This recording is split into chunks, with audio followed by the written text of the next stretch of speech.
Ika-17 kabanata. Give us food that is fine for the kids. Wag masyadong spicy saka baka hindi makakain ang mga bata, singit ni Kuya Hendrik sa usapan. Mabilis namang tumango ang waiter kay Kuya bago nito binalingan si Gaden. How about you sir? Narinig kong tumawa yung isang kasama niya, pati si Kuya pati Nate nakangiti na rin. Pagtingin ko kay Gaden nakakunot ang noo niya, pero hindi rin nagtagal bumalik ang nang-aasar ng ngiti nito sa lalaki. Alipin, tell your ugly chef to cook us your best seller. Yung sinabi niyang may supreme oyster something chew nung lasing siya. Supreme oyster. Bigla akong natigilan doon. Someone reminded me of that recipe. Pasimple kong inikat ang tingin sa paligid, dahil pakiramdam ko may nakatingin sa akin. Nakita ko ang 6 na lalaking sumayaw kanina pero hindi ko na nakita yung lalaking nagbigay ng bulaklak sa akin. Sabihin mo yun Supreme Chuchu ang gusto naming ipatikim sa magandang doktora, dito na galing pang States pati sa magandang miss niya kasama niya pati 5 bagets. Naramdaman ko ang mahinang pagpisil ni Agnes sa kamay ko. Magandang miss daw Mar, ako yun. Shit, ito na ata ang nakatadhana para sa akin, ired niya, ngumiti lang ako sa kanya. For sure hindi matatapos ang kilig ni Agnes ngayong gabi. Dapat masarap ang pagkakaluto nun kundi ipapasara ko itong resto ni Masterchef nyo. Yabang-yabang pa naman nun, iyakin naman. Idagdag ni Gaden kaya muling nabaling ang tingin ko sa kanya. I want to laugh kay Gaden, parang bumalik ito sa dating kakulaitan niya nung medyo bagets pa kami. Or shall I say mas naging makulit pa ata ito ngayon. Inikat niya pa ang tingin sa palibot saka nang may makitang Stevie kumaway ito doon pati nag-flying kiss pa. What the heck? Ano kayang trip ni Montenegro? Do you have special request, Doc? Umiling ako saka ngumiti sa kanya. Ayos lang ako. Ang dami ng pagkaing nakahain sa mesa mukhang sobra-sobra pa ito sa atin. Sabi ko, naku Doc, walang problema yan. Kulang pa nga yan sa pa-welcome sa'yo ngumiti lang ako. Dapat sa'yo pinaghahandaan, kung ako yan, buong barangay pa ang papakainin ko, nagyayabang nitong sabi. Mga kids anong gusto nyo? Ang mga bata naman ang tinanong niya. Nahihiya pang sumagot ang mga bagets sa kanya kaya siya na lang ang nagdagdag na order para sa mga bata. Pagkatapos si Agnes naman ang kanyang binalingan. Ikaw magandang miss, anong sayo? Bakit? Ha? Anong bakit? Nagtatakang tanong niya. Pati ako ay napalingon din kay Agnes. Ay sorry, akala ko cashi pick up line, nahihiyang sabi ni Agnes saka namumula pa ito, biglang may tumawa sa unahan pagtingin ko si Falcon nakatikip sa kanyang bibig ang kamay, moldita siyang inirapan ni Agnes bago nito sinabi ang gusto niyang kainin kay Gaden. Pwede ka nang umalis, peanut buy, shoo. Taboy niya sa waiter pero ilang hakbang palang muli niya itong tinawag. Peanut boy, make sure your talaba is fresh from the farm. Ayoko yung may amoy at mga aftertaste okay. Remember fresh, we are only eating fresh talaba, not the spoiled one. You, gago, go peanut boy, tell that to your master chef, nang aasar niyang sabi dito. May araw ka rin sa akin, gago. What the heck Montenegro? Anong nahithit mo? Dinaywas ang tanong ni Nate kay Gaden dahil tuwang-tuwa ito, nung umalis ang isa pero mukhang sobrang ligalig niya ngayon tila wala itong pakialam. Hindi niya sinagot si Gaden sa halip yung isang lalaking may dalang pitchel ng tubig kanina ang binalingan niya. Ikaw Pechay boy, anong special drinks ang hinanda mo? May dala ka ba o pupunta pa tayo sa Z-Lounge mo? Up to you, tipid nitong sagot bago bumaling sa akin. But we have special watermelon smoothie for Doc Mara and the kids. I heard that's her favorite. Updated ka tanggalin mo nga ang mask mo, aniya pero umiling ang lalaki. It's part of the contract, boss. He almost spit the last word with sarcasm. Oh okay, good. Shoo Pechay boy, tawagin mo si Cauliflower. The heck, Montenegro. Natatawang saway ni Nate sa kanya pati si Kuya Hendrik na kanina ay nakakunot lang ang noo ay napangiti na rin. Why are you calling them names, brute? Ani Kuya, lumingon pa ito sa bandang kusina. Sinundan ko ang tingin niya nakita ko ang 6 na lalaki doon na nakatingin sa amin. Kumaway pa yung isang tinawag niyang Peanut Boy. FC, kahit hindi ko naman nakikita yung mukha niya. May nakita akong sumilip pero mabilis ding natakpan nung 6. Paglingon ni kuya ni Hendrik sa kanila, umayos ng tayo ang mga ito. They acted as if behaved schoolboys na takot mahuli ng guro sa kalokohan nila. The additional food were served. Salaitan ang mga lalaking sumayaw kanina sa pag-asikaso sa amin, pero yung isang nagbigay ng bulaklak ay hindi ko na nakita ulit. Hindi ko alam, pero kusa na lang siyang hinahanap ng mga mata ko. Bigla akong nakadama ng lungkot. Why? I don't know. Siguro dahil hindi man lang ako nakapagpasalamat sa pabulaklak niya. Well, maybe. Masayang kumain ang mga bata, sobrang in-enjoy nila ang pagkain, and in fairness ang sarap. Pero sa lahat ng pagkain nakahain, isang pagkain ang kumuha ng atensyon ko, ang Wilran Supreme Oyster. Ang sarap naman nitong Supreme Chu-Chu ni MasterChef, kaya pala sabi niya ito yung specialty niya. Komento ni Gaden.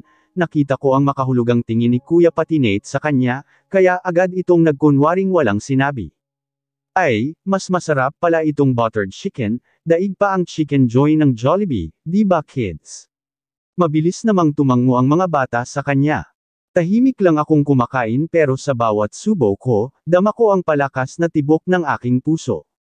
Sa bawat nguya ko parang bumabalik ako sa araw na una kong natikman ang talabang niluto niya para sa akin.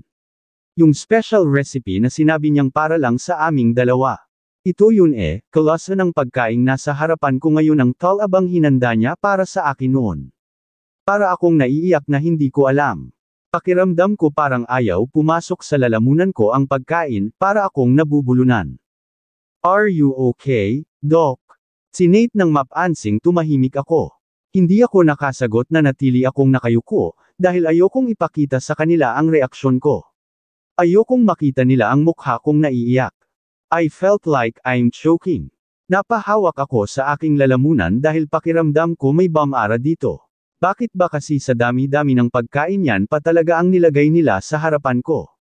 Yun pa talagang pagkain magpapaalala sa kanya. Mara, are you okay? Boses ni Kuya Hendrik, pero hindi pa rin ako nagangat ng tingin. Naramdaman ko ang mahinang haplos ni Agnes sa likod ko, sabay abot sa akin ng tubig. Dinig ko rin ang nagpapanik na boses ng kalalakihan sa unahan. Inom ka muna. Tinanggap ko ang tubig na binigay sa akin ni Agnes, saka ininom, tsaka muling nagbaba ng tingin para iiwas ang mukha ko sa kanila. Nanlalabo na ang paningin ko dahil sa namumuong luha sa aking mga mata. I tried blinking many times to stop my tears from falling, pero naging traidor ang mga ito. Hanggang sa naramdaman ko na lang na umiinit na ang aking pisngi, hindi ko na napigilan ang pag-uunahan ng mga luha ko. Mas lumakas pa ang bulong-bulungan sa unahan. Mukhang nagkakagulo sila dahil sa akin. Gusto ko mang iangat ang paningin ko para tingnan sila, pero hindi ko magawa.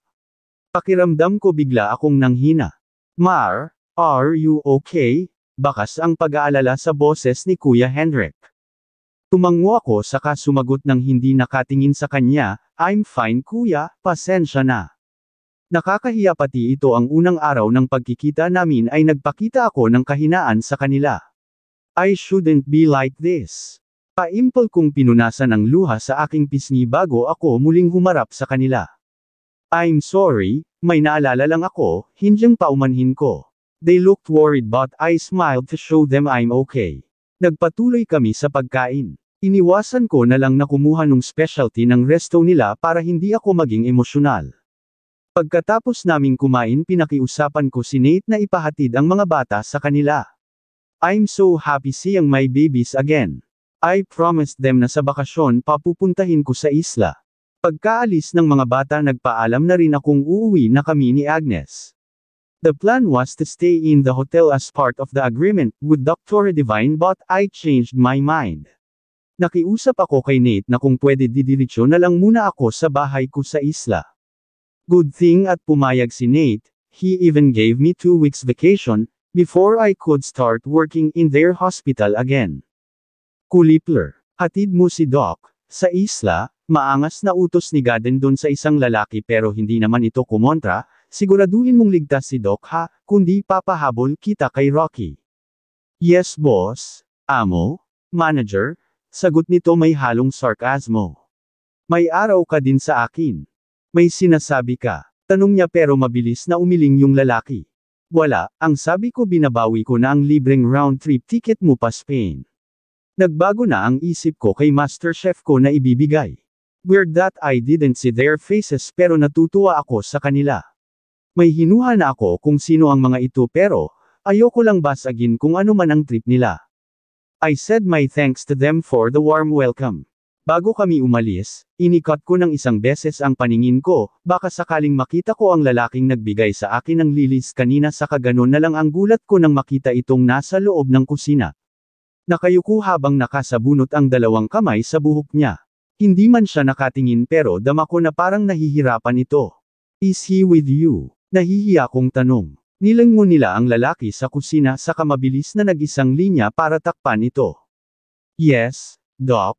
Si MasterChef. I want to thank him for the lilies and the food. Pwede ba? Awag na Doc, kami nang bahala. Maliit na bagay lang yan kumpara sa kasalanan niya, he said the last word in a whisper kaya hindi ako siguro kung tama ba ang pagkadinig ko. Before I could utter another word, mabilis nang naisara nung isang lalaki, ang kusina kaya hindi ko na nakita ang lalaking nagbigay sa akin ng lilies. Nice seeing you again, Doc.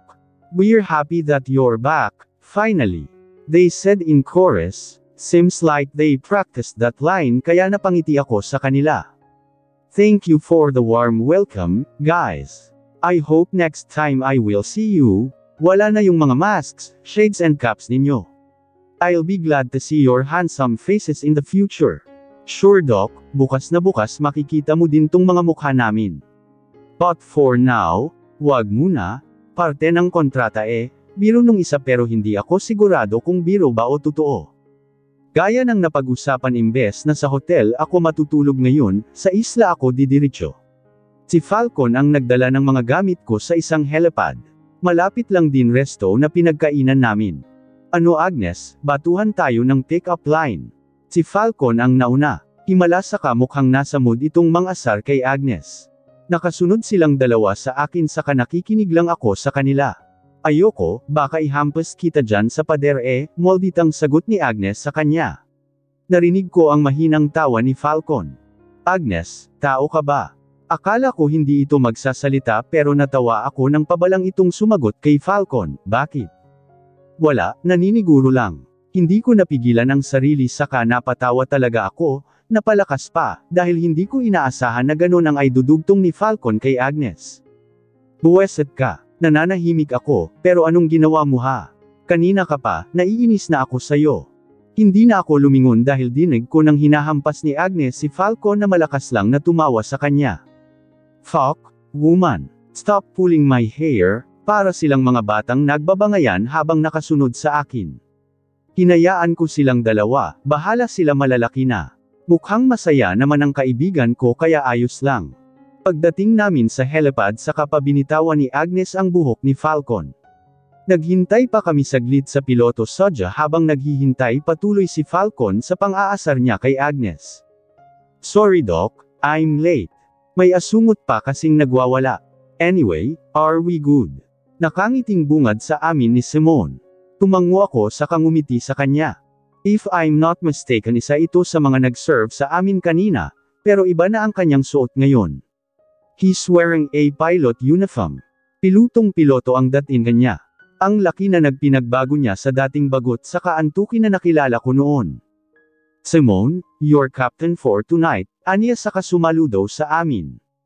Thank you, Simone. Pasensya sa abala ha, nahihiyang sabi ko sa kanya pero ngumiti lang si Simone sa akin. Just like the old days, he is still friendly. Basta ikaw, Doc, malakas ka sa akin sagot niya. Bago pa ako makasagot sa kanya biglang tumunog ang cellphone sa bulsa niya. Kinuha niya ito nakangising sumagot. Yes, MasterChef. And then, okay, nang aasar niyang sagot sa kausap. Knox can fly you there. My passengers are tired, hindi ka na namin mahihintay. Tumingin siya sa akin saka tumawa. Yes, she's here. I don't know what's a fam, you asked Montenegro. Bakit umabot sa AFAM ang usapan nila? Sino kaya ang kausap niya? Enjoy flying master, see you there. Good luck. Aniya saka binaba ang tawag malalim na ang gabi. Dama ko ang hampas ng malamig na hangin habang nakatayo ako sa balcony ng aking bahay paarap sa dalampasigan. Sa kalayuan, tanaw ko ang hampas ng alon mula sa liwanag ng buwan na siyang nagbibigay ilaw sa madilim na gabi. Ilang taon na ba ang nakalipas? 5, 6, 7, hindi ko na matandaan. I lost count. It's been a while. Isang buntong hininga ang aking pinakawala nang maramdaman ko ang paninikip ng aking dibdib. Kaya bago pa ako malunod sa mapait alaala ng nakaraan, mabilis kong sinimsam ang alak na nasa aking harapan. Napapikit ako nang gumuhit ang anghang nito sa aking lalamunan. Sinuklay ko ang maiksi kong buhok gamit ang aking mga daliri habang nakatingala, hinayaan ang sariling yakapin ng malamig na hanging panggabi. Oh, I miss this. I miss the scent of fresh air. I miss the sound of the waves crashing to the shores. I miss the simple life. I miss everything. I closed my eyes and smiled bitterly as the cold sea breeze touched my face. Architect William Lagdameo. Ito ba ang paraan ng tadhana para salubungin ang pagbabalik ko? Gusto kong magmura. Gusto kong sumigaw. Gusto kong magwala. Pero para saan pa? Kung gagawin ko yun, parang pinakita ko lang din sa kanya na hindi ko pa ako nakamove on. Na hanggang ngayon hindi ko pa rin nakalimutan ang ginawa niya sa akin noon. No, I will not give him the satisfaction to see me in pain again. Never. Hindi ako nagpakahirap para maging doktor para lang payagan siyang makitang nasasaktan pa rin ako.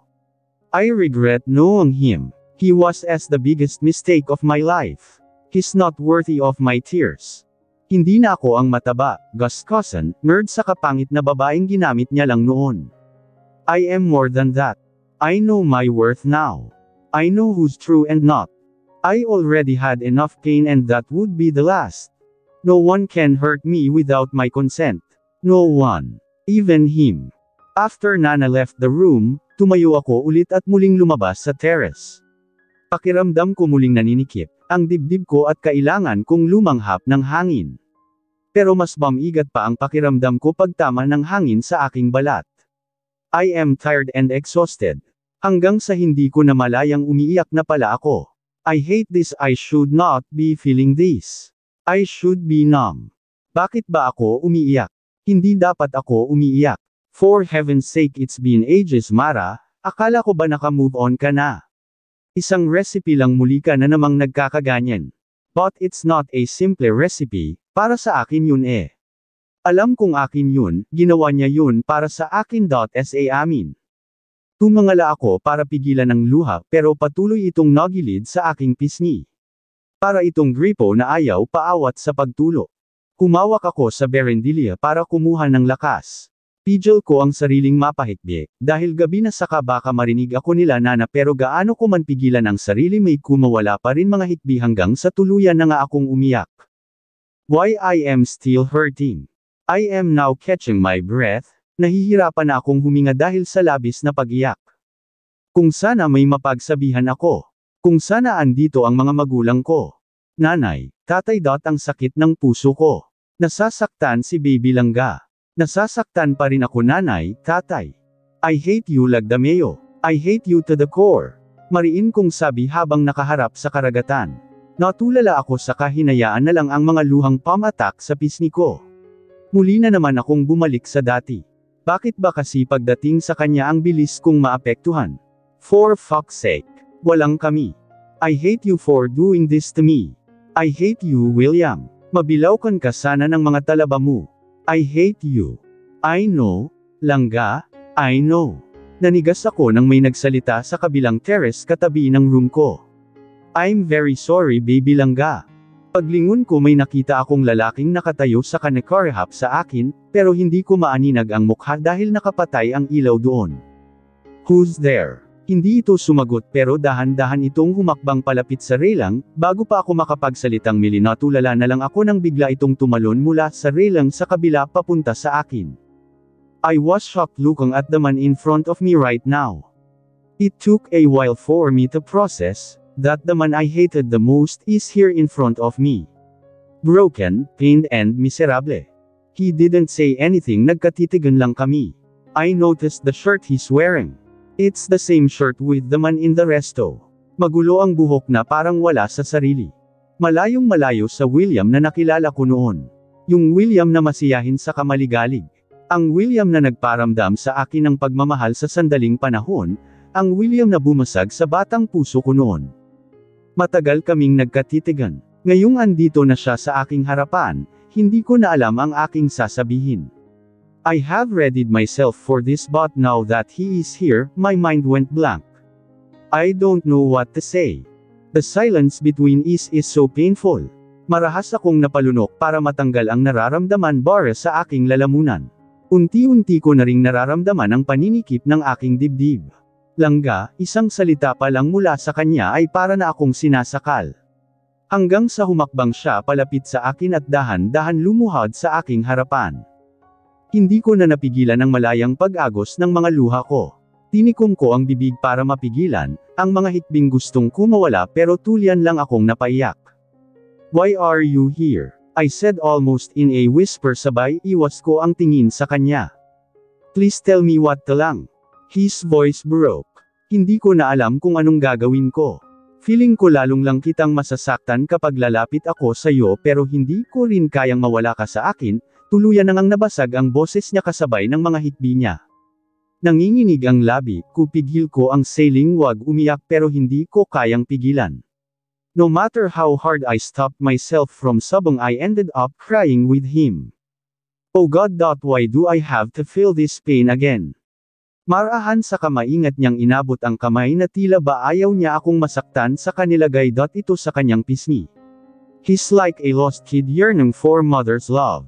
I shouldn't be hurting for him pero nasasaktan ako habang nakatingin sa kanyang maingat na dinadama ang kamay ko sa pisngi niya. I miss you so much, Langga. Walang araw na hindi kita naalala, every day I want to be with you but I'm scared. I'm scared that my presence will remind you how did I hurt you in the past. I'm scared na kapag lumapit ako lalo kang lumayo sa akin. Why did you do that? Puno ng hinanakit kong tanong sa kanya. My eyes are swelling and I sob more. I trusted you, William. Wala akong ibang hinayaan na makapasok sa buhay ko, ikaw lang dahil akala ko totoo ka. Akala ko totoo lahat ng pinakita mo sa akin pero kasinungalingan lang pala ang lahat. I paused dahil nahihirapan akong magsalita. Sobrang sikip ng dibdib ko, pero kailangan ko itong lagpasan para mailabas ko ang lahat ng hinanakit ko sa kanya. Gusto kong makawala na dito para tuluyan na akong makalaya. Makalaya sa isang masakit na nakaraan. He's not talking, hinayaan niya akong magsalita habang patuloy siyang umiiyak hawak ang kamay ko. The confidence I built for many years crashed before my eyes after you said those words but it's fine. Maiintindihan ko pa yun dahil hindi naman kita mapilit na magustuhan, ako pero yung niloko mo ako dahil lang gusto mong makapaghiganti sa akin yun ang hindi ko kaya William. Ang sakit, sobrang sakit ng ginawa mo sa akin. I trusted you with all my heart but you betrayed me. Masaya ka ba? Lumuluha kong tanong sa kanya, sunod-sunod siyang umiling. Masaya ka ba sa lahat ng ginawa mo? Masaya ka bang nakapaghigant ka na? Masaya ka bang nasaktan mo ako? No, Langga, he said crying. Kailanman hindi ako naging masaya sa lahat ng ginawa ko sa iyo. Araw-araw akong nagsisisi sa lahat ng kasalanan ko. I tried taking my hands from him pero mabilis niya akong niyakap. Nagmamakaawa siyang tumingin sa akin, hindi ko na napigilan ang sariling mapagulal nang mapatingin ako sa mga mata niya, pain and regret is evident in his eyes daham ko ang sakit na nararamdaman niya ngayon. Durog na durog ako William. Sobra mong dinurog ang puso ko. Nawala pa ang mga taong mahal ko sa isang iglap lang. Hindi ko alam kung kaya ko pa bang bumangon noong mga panahong yun. Kailangan ko ng karamay, kailangan ko ng kausap, kailangan kita pero paano ako magtitiwala sa iyo kung sa simula pa lang niloko mo na ako? I'm sorry, Lang, I'm sorry, he whispered, pained. I'm so sorry for hurting you baby. I hate you. I hate myself either, he muttered painfully. I hated myself for hurting you, sana ako na lang ang nawala. Baka sakaling maibsan pa ang lahat ng sakit na dinulot ko sa iyo. I'm sorry Rania. I'm very sorry. Walang magagawa ang sorry mo sa lahat ng sakit na pinadama mo sa akin. Minahal kita pero pinili mong saktan ako. Tiningnan ko siya ng diretsyo sa mga mata niya. I was just a mistake right and that you are disgusted to me, na hindi mo ako may sekmura. Hindi ako espesyal, hindi ka nakikipagrelasyon sa kalahat ng babae ganun ang turing mo. I look like a weirdo and I don't know how to take care of myself.